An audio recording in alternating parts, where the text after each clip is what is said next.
واحتشدت في كل مساماتي، ثم انسابت في جسدي طاووسا يتهادى وشموسا تتغنى. من أوسع شريان في الروح دخلتني وانطلقت في كل مراكز ضخ الشعر وضخ الدهشة، ثم انسابت في كل مراكز إفراز الأحلام وإنزيمات الشعراء. يا امرأة احتشدت في كل نبوءاتي بأوامر من وجعي وهديل من حراسي. يا امرأة دخلتني كي تبقى حتى بعد رحيلي أودية من جدل وجداول من إحساسي.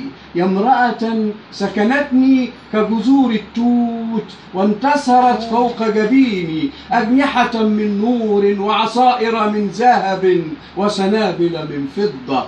يا امرأة غضة تتماوج في أحلامي في أحداقي، تترقرق في كل مساماتي، فتهدد أحزان الفقراء وتمحو أوجاع الدنيا في زمن الشدة.